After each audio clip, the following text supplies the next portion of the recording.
삶의 행복을 주는 이야기 2월 2일입니다. 우리를 돼지에게로 보내어 들어가게 하소서.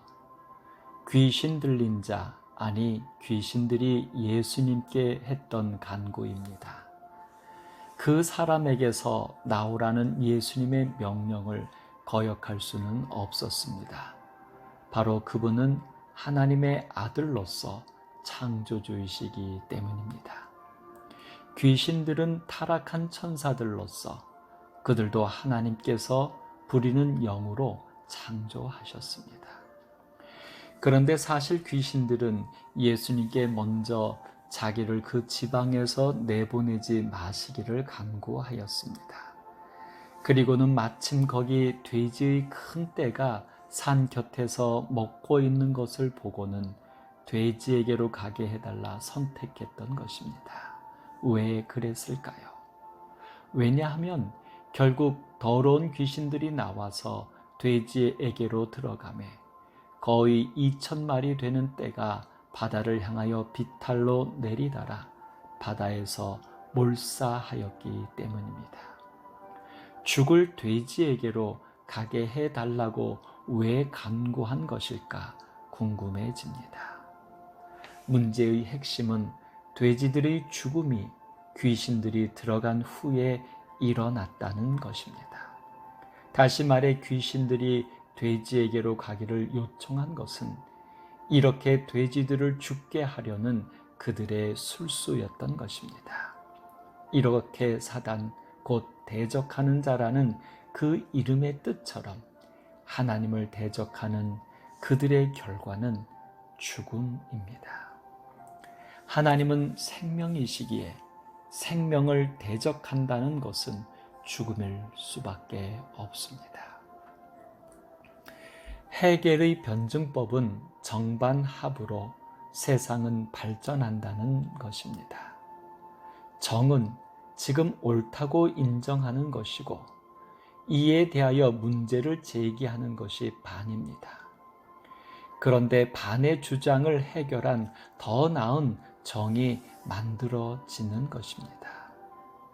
그래서 중요한 것은 부정하는 반인데 정이 거짓이라고 말하는 것이 아니라 더욱 완전하게 하기 위하여 문제를 찾아내는 의미의 반입니다. 그래서 문제를 보완한 더 완전한 합이 탄생하게 되는 것입니다. 변증법은 이렇듯 진리는 고정되어 있지 않고 시간에 따라 발전하며 드러난다고 주장합니다. 그런데 반대를 위한 반대가 시작된다면 그곳에는 더 나은 합을 이룰 수가 없을 것입니다. 예수님께서는 부활을 믿지 못하는 제자들에게 자신의 몸과 손의 못자국을 보이시고 만지라고 내어주시면서 그리하여 믿음 없는 자가 되지 말고 믿는 자가 되라고 합을 도모하십니다. 믿음이 없는 자들이라 꾸짖지만 않으시고 그들의 문제를 찾아주고 또 답을 제시하여 더 완전한 믿음을 가지도록 인도하시는 것입니다. 그런데 사단은 결코 그렇지 않습니다. 바로 반대를 위한 반대를 하기 때문입니다. 돼지떼를 선택한 것은 그들을 몰살시켜 동네 사람들이 예수님을 쫓아내도록 계획했던 반대일 뿐이었습니다. 그래서 사단입니다. 귀신입니다. 그러나 예수님은 한 사람의 구원을 위하여서 귀신의 술수에도 속아 주셨습니다. 예수님의 사랑입니다.